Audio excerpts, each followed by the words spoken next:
Vous appréciez le patrimoine, l'art, le silence aussi, le repos ou le recueillement.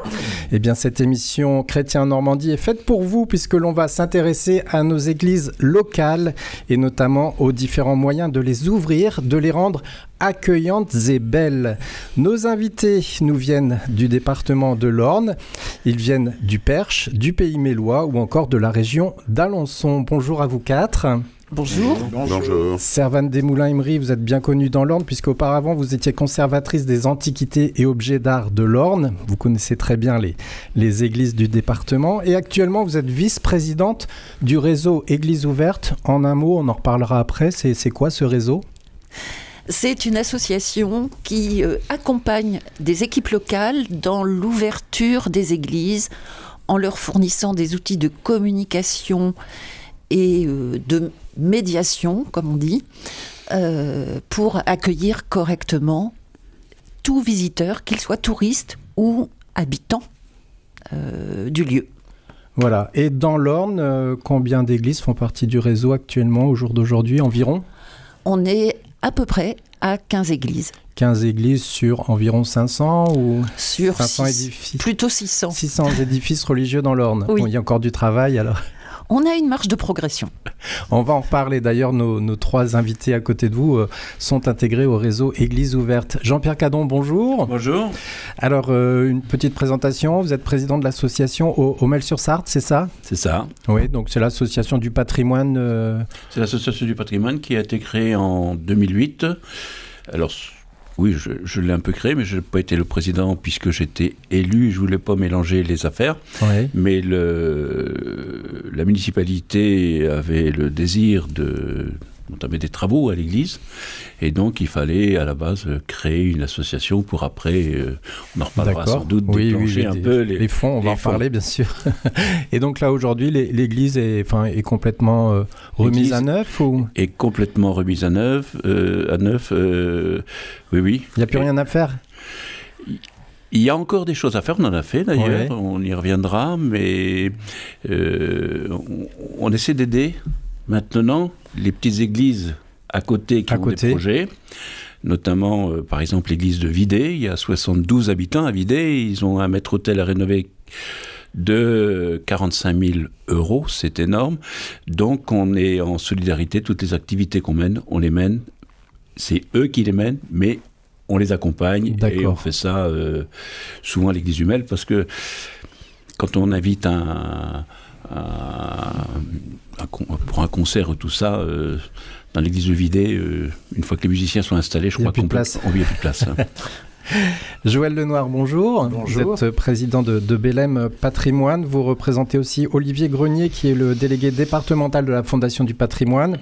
Il y a un très beau patrimoine à Bélem, que ce soit église et pas seulement. Hein. Tout à fait, oui. Voilà. On est assez bien doté en la matière. Voilà, et on va parler notamment de l'église Saint-Sauveur, l'église principale de Bélem, qui a été dotée, je crois, de quelques prix. Enfin, vous avez gagné quelques prix à des... Oui, on a une actualité tout à fait récente, puisque vendredi dernier, on a fêté, si je puis dire, le lancement des travaux de restauration de la chapelle Boussicot, qui nous a valu effectivement à la fois un prix du magazine Pèlerin, qui nous sera officiellement attribué le 20, donc demain soir. C'est d'actualité. Voilà. Nous avons reçu également le prix Bellemain, et nous avons reçu à cette occasion M. de Bellois, qui est le président de la fondation Bellemain. Oui. Et puis, in fine, nous avons obtenu également le fonds des métiers d'art, qui est...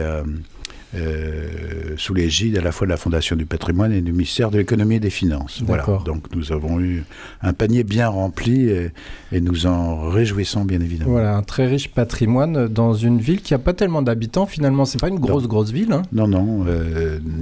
L'effectif, c'est 1500 habitants, mais en vérité, pour des raisons, on va dire...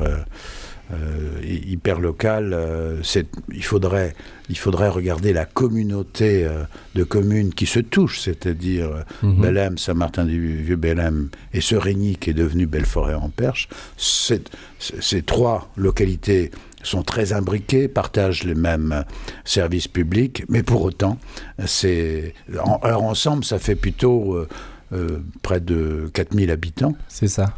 Mais administrativement, c'est toujours différent, malgré une tentative récente de fusion qui a échoué. Donc l'histoire pèse encore. Il faut que les générations avancent pour qu'on revienne sans doute à une raison un peu plus saine. Voilà. Et votre association, elle a une douzaine d'années, hein, c'est ça. Hein. Finalement, c'est assez récent, ces associations, pour certains. Nous, on a été créé en 2011, à l'époque où Aveline, en fait, était le délégué de la fondation. D'accord. Et voilà. Donc 2011. Vincent Lebel, bonjour. Bonjour. Alors, vous êtes le président de l'association du patrimoine de Mortagne au Perche, là aussi un très riche patrimoine. Alors je pense bien sûr à l'église Notre-Dame de Mortagne, mais aussi à celle de la chapelle de l'hôpital, hein, qui gagne aussi des prix. Oui, d'une façon générale, le patrimoine privé ou public est extrêmement riche dans Mortagne. Il est caché, il est méconnu, j'y reviendrai. Et donc, effectivement, notre association est la plus jeune parmi celles qui sont présentes autour de la table, puisque à l'occasion de l'inscription au programme Petite Cité de Caractère, la ville a réalisé qu'elle n'avait pas d'association patrimoniale. Et on s'est proposé, car il y avait une association à Mortagne, mais qui se concentrait uniquement sur l'église de Loizé, qui est la deuxième grande église de la ville. Et nous avons donc lancé l'association en 2019 et très rapidement nous avons choisi comme projet phare la chapelle de l'hôpital, puisque la direction de l'hôpital, qui est un établissement public mais à gestion privée, hein, donc vu comme un patrimoine privé, avait alerté sur justement des problèmes de dégradation de cette chapelle qui est tout à fait exceptionnelle par ses décors et qui méritait, de notre point de vue, une restauration. Donc nous sommes attelés à ce projet qui a été lancé donc le 15 octobre 2021. Voilà. Juste après le Covid, mais comme j'aurai peut-être l'occasion de le développer, ça a été une difficulté mais une opportunité aussi. Avant de poursuivre sur ce thème de l'ouverture, de l'accueil dans nos églises, une question plus personnelle à chacun. Enfin, qu'est-ce qui a fait que vous êtes tombé amoureux de ce patrimoine, enfin notamment des églises? Alors, est-ce que vous êtes des chrétiens, j'allais dire convaincus, qui fait que le chrétien est intéressé par son église, ou il n'y a pas que ça? Vincent? Je suis mortagnais, pas depuis l'enfance, mais je viens à Mortagne depuis que je suis né. Et de ma chambre, je voyais à la chapelle Saint-François. Oui, d'accord. Et mon père en parlait en disant « Oui, c'est un très beau bâtiment, le cloître est merveilleux, mais la chapelle, ce sont des peintures très 19e. » Et je me suis dit quand même, ça a un charme très particulier. Et voilà, et donc en fait, c'est un peu ce qui a fondé mon attrait, d'une manière générale, pour tout ce qui est le patrimoine, évidemment, ancien bâti, mais en particulier pour cette chapelle qui méritait, à mon avis, d'être plus connue et surtout restaurée. Et on a l'impression que beaucoup la découvrent en ce moment, depuis tout le travail que vous y faites. Mais je maintiens qu'encore un mortagnier sur deux n'y a jamais mis les pieds. Voilà. Donc il y a encore du travail à faire, mais oui, effectivement, maintenant nous avons plusieurs milliers de visiteurs par an. Joël Lenoir, vous avez aussi grandi à l'ombre d'un clocher ou... Non, pas tout à fait. Moi, je ne suis pas né à Bellem, mais je suis né juste à côté, à l'Hermitière, un tout petit village à 15 km de Bellem, et je me suis installé à Bellem en 2008. Et je dirais que moi... L'attachement au patrimoine est venu après une carrière professionnelle bien remplie qui m'a conduit un peu partout, y compris ailleurs qu'en France.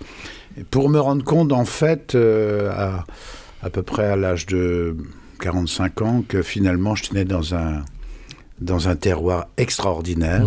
Il a fallu aller voir à l'extérieur pour réouvrir les yeux et se rendre compte que le Perche est vraiment un lieu extrêmement bien doté.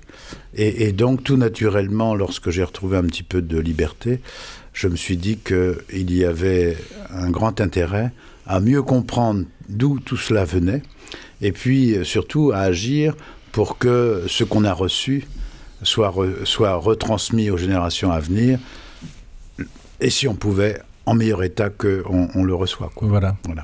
Jean-Pierre Cadon, est-ce que ce sont vos anciennes fonctions d'économe diocésain qui ont fait vous intéresser aux églises ou... Non, ça n'a peut-être pu en faire partie, mais non, pour ce qui est du Mel, ça fait 70 ans que je connais cette église. Oui. Donc je la connais de fond en comble, si on peut dire. Mes enfants ont été baptisés, ont fait leur communion, se sont mariés dans cette église, donc ça laisse des traces quand même familiales. Et puis, pour ce qui est de la restauration ou de la rénovation, parce qu'il y a une différence, voilà, oui, j'ai été pris au piège. Oui. Je voyais que les églises autour, les mairies faisaient des investissements importants et les rénovaient. Et donc, je me suis dit, l'église du Mel, il va falloir en mettre un coup. On avait reçu du courrier comme quoi il ne fallait plus faire de concert parce que le plâtre tombait sur la tête des gens.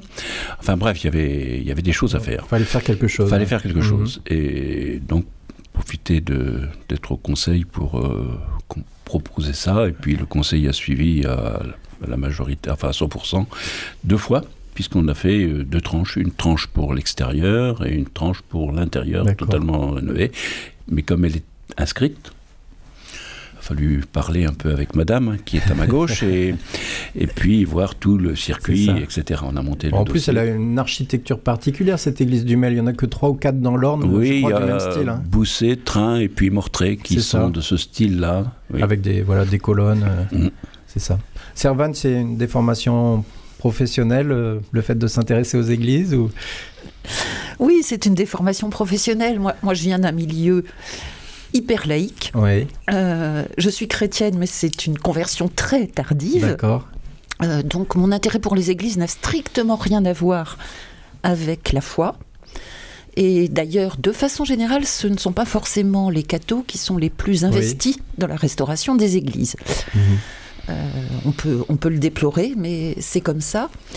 Oui, c'est une déformation professionnelle.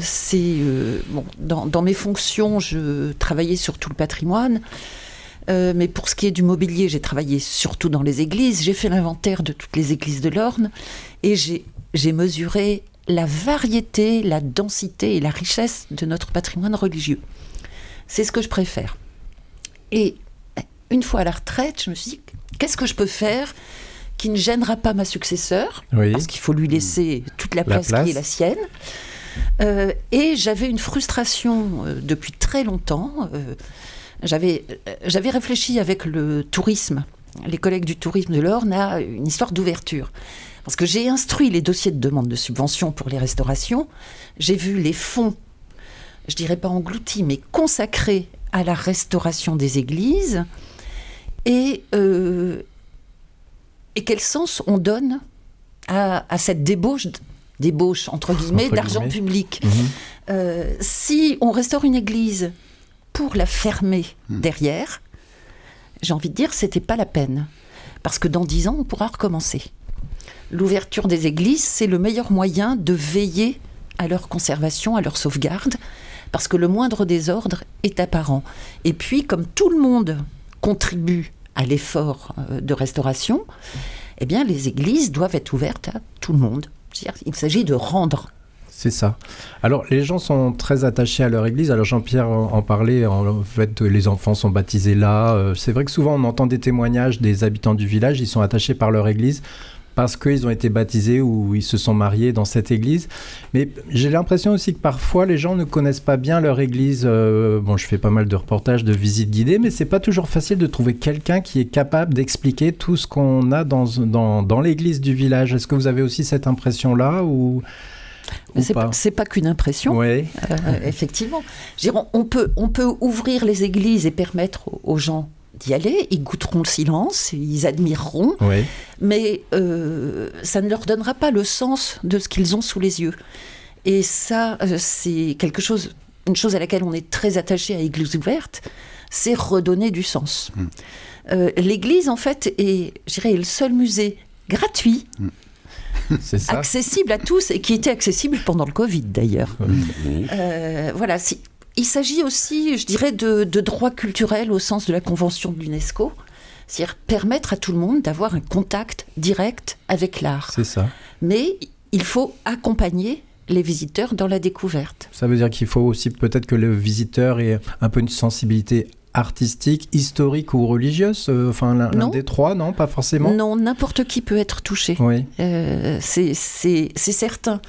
Et par ailleurs, puisqu'on est sur une radio chrétienne, il y a eu une enquête du catéchuménat de l'Église de France cette année qui a montré que 30% des conversions d'adultes, de gens qui demandent le baptême, sont liées à une sensation éprouvée en étant dans une église. En entrant dans une église. Voilà, le pilier de Paul Claudel, ça peut arriver à tout le monde. Il n'y a pas que les grands mystiques. Ou... Voilà, non, mais pour ceux, je dirais, les cathos qui disent, moi, ce qui m'intéresse, c'est les pierres vivantes, etc., je suis désolée, les églises parlent. C'est ça, voilà. Elles ont toujours parlé, les églises d'ailleurs. Servan, je reste avec vous parce que vous avez suivi quand même les états généraux du patrimoine religieux en lien avec la conférence des évêques de France. Ça s'est clôturé récemment. Quelles sont les conclusions? Qu'est-ce qu'il en ressort? Oui, alors les états généraux du patrimoine religieux, c'est une opération de la conférence des évêques de France qui a duré 1 an, qui s'est concrétisée par une grande enquête sur les églises, dans tous les diocèses. Le taux de réponse a été quasiment complet, ce qui est assez exceptionnel. Et cette enquête balayait tout patrimoine matériel, immatériel, etc. Et donc, la clôture des États généraux du patrimoine religieux a eu lieu hier soir.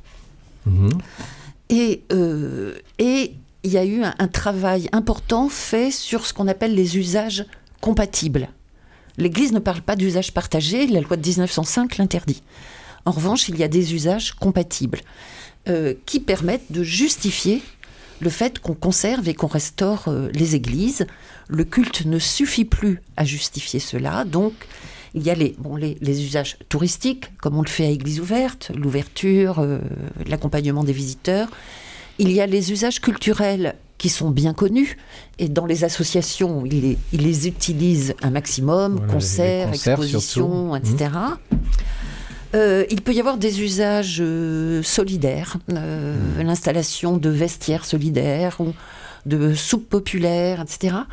Et la recommandation de Monseigneur de Moulin-Beaufort hier soir, la recommandation... Alors c'est toujours le curé qui a le dernier mot, quand même. Mais c'est l'ouverture la plus large possible. C'est une révolution dans l'Église, cette conclusion, parce que jusque-là, l'Église, en tant qu'institution, était restée un peu à l'écart de tout ce mouvement autour du patrimoine religieux, qu'on connaît bien dans l'Orne, et regardez ça de loin. Là, ils sont, je dirais, déterminés un peu à prendre leur part, pour autant qu'ils puissent le faire, en favorisant tous les usages respectueux du lieu. Et peut-être à y voir une opportunité pastorale, je dirais, quand même. Aussi. Jusque-là, ça ne les avait pas effleurés. Mais tout arrive. Alors, sur RCF, nous poursuivons notre émission Chrétien Normandie sur le thème de l'ouverture de nos églises. Et nous sommes dans l'Orne, en compagnie de Servan Desmoulins-Emery, qui est vice-présidente du réseau Église ouverte France. On reparlera de ce réseau tout à l'heure. En compagnie de Jean-Pierre Cadon de l'Association du patrimoine du Mail-sur-Sarthe et de cette région méloise, de Joël Lenoir de Bellem Patrimoine et Vincent Lebel du patrimoine de Mortagne au Perche. Alors c'est vrai, vous l'avez dit, Servan, tout à l'heure, au niveau du culte, ça a plutôt tendance à baisser. Dans l'Orne, par exemple, le diocèse, maintenant il n'y a plus que 10 paroisses, donc une église principale par paroisse, ça en fait 10 dans l'Orne, où on est à peu près sûr d'avoir une messe tous les dimanches à l'avenir. Ça veut dire peut-être de moins en moins de messes dans d'autres églises. Voilà, vous avez dit qu'il y a une ouverture, on peut ouvrir, enfin il n'y a pas que la messe du dimanche pour entrer dans une église, on l'a dit, puis je pense que le réseau Église ouverte s'attend à l'ouvrir tous les jours, cette église, c'est ça, Non, on ne demande pas à nos adhérents d'ouvrir tous les jours. D'accord. Parce qu'il y a des endroits où c'est juste pas possible. Enfin, il faut prendre en compte les forces locales. On demande une ouverture significative. Oui. Donc, le week-end en saison, par exemple, etc. Mais surtout une ouverture régulière et le respect absolu des jours et heures d'ouverture annoncés. D'accord. Voilà. On sait bien que un département comme l'Orne et dans d'autres, la population vieillit, diminue, et qu'on ne pourra pas partout ouvrir. Voilà. Et ouvrir tous les jours, c'est pas forcément possible, c'est pas forcément souhaitable. Tout dépend de l'Église. Donc, je vous dis, on est là, on accompagne dans l'ouverture. On n'est pas là pour formuler des exigences d'ouverture minimale. On accompagne. Je rebondis vraiment là-dessus parce qu'effectivement, moi-même, je furette en perche depuis que je suis petit. Et le fait est que d'avoir la certitude que c'est ouvert à une certaine heure est capital pour attirer les visiteurs. Parce que sinon, vous tombez sur une porte fermée, vous ne recommencez pas, quoi. Hein. Et ça, je crois que c'est un élément extrêmement riche de la communication de l'Église ouverte, du programme Église ouverte. Pourquoi la création de ce réseau Église ouverte? Je crois que ça a commencé en Belgique et dans le nord de la France. Maintenant, ça devient plus national. Oui, ça a commencé en Belgique, mais alors sur une idée qui vient de Suède. C'est très européen, notre histoire. Bon, il y a une église en Suède, on ne va pas pavoiser, mais voilà. Et donc, c'est Mark Winen, un Belge, qui a découvert, lors d'une visite en Suède, le dispositif, l'a importé en Belgique, et à ce moment-là, le diocèse d'Arras avait fait une expérimentation d'ouverture d'église avec leurs petites mains, etc., qui n'avait pas marché du tout. Et l'équipe en charge a entendu parler du programme belge, est allée se renseigner et l'a importé. Donc au départ, c'est vraiment le Pas-de-Calais, ensuite les départements limitrophes, donc vraiment une histoire des Hauts-de-France. Après, il y a eu dans le Grand Est des gens qui se sont intéressés au réseau, qui l'ont importé dans le Grand Est, et puis la Normandie. Voilà, et l'Orne en tête. Comme souvent en Normandie, pour le patrimoine. C'est juste. On a moins de moyens, mais on a une vraie volonté, et puis l'habitude de travailler ensemble dans l'Orne. C'est ça. Alors, à quoi on s'engage quand on veut faire partie de ce réseau Église ouverte? Par exemple, je suis d'un village, j'ai envie que mon église en fasse partie. Quelles sont, entre guillemets, les contraintes? Qu'est-ce qu'il faut faire? Alors, on verra ce que ça apporte avec vos cas particuliers, peut-être après. Déjà, il ne faut pas être tout seul. Oui. Hein, il faut l'accord du curé. Il faut 3. L'accord du curé aussi. Oui, on a une charte d'engagement. D'accord. Qui doit être signée par le curé affectataire. Ça, le respect du curé affectataire est essentiel. D'accord. Il est obligatoire. Bêtement, je pensais qu'il fallait que l'église soit ouverte tous les jours, mais comme vous le dites, c'est pas ça l'obligation. Non, c'est d'accord. Ce qu'on appelle une ouverture significative en fonction des possibilités. On s'engage donc à respecter ce qu'on a annoncé. Et puis, ce qu'on demande aussi à nos adhérents, c'est d'aménager un coin enfant, souvent. Oui. Celui du Mail est très bien, d'ailleurs. D'accord. C'est-à-dire une petite table avec des coloriages, des petites chaises. Les enfants peuvent faire des dessins. Ça permet aux adultes de profiter de leur visite tranquillement. Voilà, on a même un jeu pour les enfants, un bingo qui marche très bien. Voilà, donc il n'y a pas énormément d'engagement de la part de ceux qui entrent dans le réseau. En revanche, nous, on fournit tout le matériel de communication. Ce que vous appelez la signalisation. Toute la signalétique. D'accord. Signalétique. C'est ça. Le site internet en 4 langues, puisqu'on fonctionne avec la Belgique et le Grand-Duché du Luxembourg. Donc chaque église a sa page sur le site internet. On diffuse aussi les actualités, on diffuse sur les réseaux sociaux. Donc on a une communication professionnelle. Communication plus large, quoi. Plus large. Et Verrières, par exemple, dans le Perche, qui est adhérente à Église ouverte, s'est rendu compte de l'augmentation de la fréquentation de ses concerts depuis qu'ils sont entrés dans le circuit. Ailleurs, on se rend compte de l'augmentation des montants de la ciergerie. Est-ce qu'il y a une cotisation pour adhérer au réseau ou... C'est pas gratuit, effectivement. Il faut bien payer, en tout cas, la signalétique. Voilà, il y a tout le matériel à payer. On a 2 salariés, 2 chargés de mission. parce que ça fonctionne pas tout seul et ça peut pas fonctionner uniquement sur le bénévolat. On a des bureaux, voilà. Et donc vous allez donner des conseils, quand une église postule, par exemple vous ou quelqu'un d'autre de l'association va sur place et peut donner des conseils. Oui, on peut donner des conseils. On fait aussi, alors on édite des cartes touristiques qui fonctionnent très bien. Qui ont beaucoup de succès, qui sont édités à 25 000 exemplaires, donc on a une force de frappe, et qui sont diffusés par les offices de tourisme, pour peu qu'ils l'aient eu. Et puis, oui, donc on peut donner des conseils, je dirais, globalement, sur tout ce qui concerne l'Église, j'ai envie de dire, c'est la ligne rouge, on peut nous appeler. Si on ne sait pas répondre, on saura vers qui orienter la personne qui nous appelle. Et puis, on est un réseau. Et l'idée, c'est vraiment que les gens ne soient plus tout seuls face à leur église. Donc, on organise, on a fait la première dans l'Orne il y a peu de temps, des après-midi du réseau où nos adhérents peuvent se rencontrer. Donc on s'échange les bonnes idées. Avec des échanges et puis des visites privées d'églises qui n'adhèrent pas au réseau. Voilà, donc, et le côté très convivial. Et on a mis en place aussi par mail une liste de diffusion qui permet à nos adhérents d'interroger tous les autres. Voilà, j'ai une question qui se pose sur les troncs, par exemple. Alors, est-ce que les uns et les autres, vous pouvez nous dire pourquoi vous avez adhéré à ce réseau Église ouverte et avec le recul, voilà, est-ce que c'est intéressant, Jean-Pierre, Omel?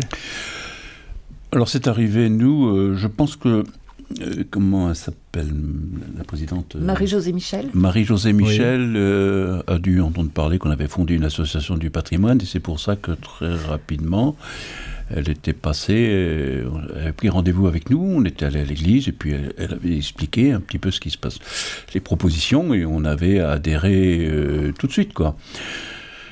De fait, nous c'est une église ouverte, mais véritablement ouverte tous les jours, de 9h à 17h l'hiver et de 9h à 18h l'été. Donc on a quelqu'un qui ouvre le matin et on a une autre personne qui ferme le soir. Il y a un livre où les gens peuvent dire des choses. Et c'est incroyable parce qu'on voit des gens de partout qui passent. Alors que il y a du passage, oui. Il y a du passage, hein.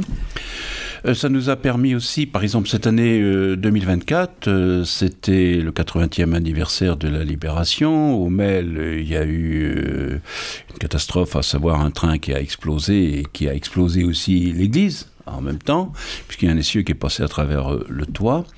Et à cette occasion, suite au jumelage avec les Allemands en 67, les Allemands ont offert des vitraux.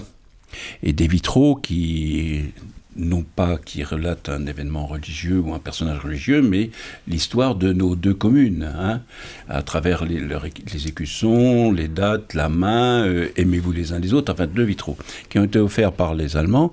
Et quelqu'un m'avait dit, mais on ne connaît pas l'histoire de cette... Donc on a fait une plaque, et grâce à, je dis ça pour Église ouverte, grâce au réseau d'Église ouverte, on a conçu les éléments qu'il fallait mettre, on a réalisé la plaque. Ils vous aident même au niveau rédactionnel? Absolument, et ils ont même dit, on pourrait faire un QR code, si bien qu'au lieu de faire 3 plaques avec une traduction en allemand, en anglais et tout ça, c'est en français, et les gens qui passent avec le QR code, ils ont la traduction en allemand, en anglais ou en tchèque. Les moyens modernes. On est jumelé avec 4 pays, voilà. Joël Lenoir. Alors, pour nous, Bellem, je crois, a été la première église à adhérer au réseau. Avec Verrières. Vous vous battez pour savoir qui est la première. Voilà. Mais je pense que c'était concomitant, on va dire comme ça. À peu près, oui. Et donc, l'origine de l'idée, c'était Jacques Roger, qui était à l'époque donc notre prêtre résident à Bellem. Et il m'a immédiatement sollicité en tant que président de Bellem Patrimoine pour être associé à cette adhésion. Et puis, assez naturellement, tout ça s'est enrichi au fur et à mesure du temps par une signalétique assez didactique en face de chacune des chapelles et chacun des objets patrimoniaux dans l'église. On a, nous, donné à voir les publications qu'on avait déjà faites sur l'église pour les mettre en vente. Et tout ça, c'est assez bien conjugué avec d'autres manifestations. On a l'habitude de centrées sur l'église, les manifestations Pierre en Lumière ou même les journées du patrimoine. Et on a animé des choses comme fait découvrir à tous les Belémois, on parlait tout à l'heure de la difficulté de garder en mémoire ce qui est caractéristique de nos histoires. Et ben, par exemple, on a fait redécouvrir à tous les Belémois que nous avions dans l'église une cloche de 1516 qu'on a fait d'ailleurs classer au monument historique et dont tout le monde avait oublié l'origine. Et on a retrouvé que cette cloche était finalement dans une autre tour dans la forteresse de Bélem, et qui avait eu la particularité assez rare d'avoir été financée par une collecte publique, puisque généralement dans les églises, les cloches sont une marraine qui représente les mécènes en quelque sorte, pour reprendre des mots plus modernes. Mais là non, c'est en fait la collectivité, c'est écrit dessus en lettres gothiques qu'on ne pouvait pas lire dans un premier temps, mais on a fait toutes les recherches pour réussir à faire retrouver tout ça, et donc effectivement cette cloche a migré d'un usage civil pour sonner le tocsin, par exemple, et donner l'heure aux villageois. On l'a rapatriée dans l'église. Dans l'église. Voilà, donc un pan entier de l'histoire de Bélem qui a pu être redécouvert et qui donne beaucoup de richesse, je crois, et de liens aussi vis-à-vis de l'église. Vincent ? Alors, à Mortagne, en fait, nous avons 2 programmes. Oui. Et pour le premier, en fait, c'est la volonté, en fait, du nouveau curé qui s'est installé, qui était de favoriser l'accueil. Nous avons la chance d'avoir la communauté Saint-Martin, qui est à Mortagne, solidement installée dans un hôtel particulier récemment restauré, d'ailleurs. La maison paroissiale, voilà, tout à fait. La maison paroissiale. Et donc, il a souhaité améliorer l'accueil. Et comme l'église est ouverte de tous les jours, de 9h à 19h, effectivement, le choix s'est porté sur église ouverte, un peu comme moteur. À la suite, d'ailleurs, on a réalisé, la paroisse a réalisé des cartels descriptifs reprenant la logotype de église ouverte, etc., pour guider les visiteurs à l'intérieur de l'église. Il y a beaucoup de choses, évidemment, à raconter. Et ça, c'est le premier projet, c'est ça ? Ça, c'est le premier projet. Et le second projet, c'est la chapelle de l'hôpital, où là, c'est pas le propriétaire qui est en fait celui qui avait demandé cette formation, mais l'association elle-même qui a pris à sa charge. Puisque comme toujours dans ce genre de programme, il y a soit le propriétaire, soit l'association. C'est ça. Et donc là, nous sommes contents parce que ça donne un sens dans la mesure où il y a un lien qui est nécessaire entre la paroisse, puisque c'est le curé par délégation de l'évêque qui s'entend avec nous sur ce qu'on peut faire j'ai bien noté, de compatible, mais pas de partager. Oui. Et donc le lien est très bon, je dirais, entre l'hôpital qui tient beaucoup à ce qu'effectivement ce soit un lieu vivant, et d'ailleurs j'en parlerai peut-être, il a un projet à côté qui fait tout à fait sens avec le fait que ce soit plus ouvert, parce qu'encore une fois c'est l'argument, personne ne rentre de gaieté de cœur dans un hôpital, soit pour soi, soit pour des proches. Ça, il faut franchir l'entrée. Et donc église ouverte est un fort moteur de ce point de vue-là. Voilà. Alors on arrive malheureusement déjà en fin d'émission. Juste Servan, je vois aussi un avantage à ce réseau Église ouverte, c'est quand on est un touriste, si on se balade dans d'autres endroits en France et qu'on voit ces églises qui font partie du même réseau, on a la même signalétique, enfin je veux dire il y a une cohérence aussi en plus. Ah mais oui, c'est tout l'intérêt du réseau. Et c'est... alors je vais pas être prétentieuse et dire que c'est un label de qualité, mais effectivement, et puis nos plaques façades ont un QR code qui permet d'accéder au site internet, et à partir de la géolocalisation, vous pouvez voir quelles sont les églises ouvertes à proximité. D'accord. Voilà, ça peut renvoyer. Ça peut guider pour nos choix de visite d'église. Voilà, et puis par ailleurs, on met au point aussi des petits circuits qui permettent de faire une après-midi balade, et le premier circuit de l'Orne, il est dans le Perche, sur le thème de la Renaissance, et y figurent les 2 églises de Mortagne, celle de Courjon et celle de Loisaille. D'accord. Redites-nous le nombre d'églises dans l'Orne qui font partie du réseau Église ouverte environ actuellement ? 14-15. 14-15, donc surtout dans le Perche ou un peu partout ? Surtout dans le Perche, comme souvent. Ce sont les plus réactifs. Mais on a l'église de Saint-Sénéry, à côté d'Alençon, qui est un must. On a l'église Saint-Julien de Donfront. D'accord. On a Écouché. Voilà, on espère vraiment que ça va se développer dans le bocage. On a des contacts intéressants. C'est ça, donc votre objectif à l'association, c'est d'élargir dans l'Orne le nombre d'églises qui font partie du réseau. Mais évidemment, on souhaite se développer, et pas que dans l'Orne. Oui, La première église du Cher vient d'entrer dans le réseau. On en est qu'au début, quoi. Bah, j'espère. L'objectif serait d'avoir 10% des églises adhérentes. Eh ben, merci à vous quatre, Servane Desmoulins-Emery, Jean-Pierre Cadon, Joël Lenoir et Vincent Lebel d'être venus nous parler des églises ouvertes avec des exemples ici dans l'Orne. Je remercie Patrick Bruno à la technique. Alors, je ne lui ai pas donné la parole, mais on sera reparti sur une demi-heure sur l'église de Pervenchère. Donc, on va s'arrêter là pour aujourd'hui. Merci à tous et bonne continuation. Merci. Merci.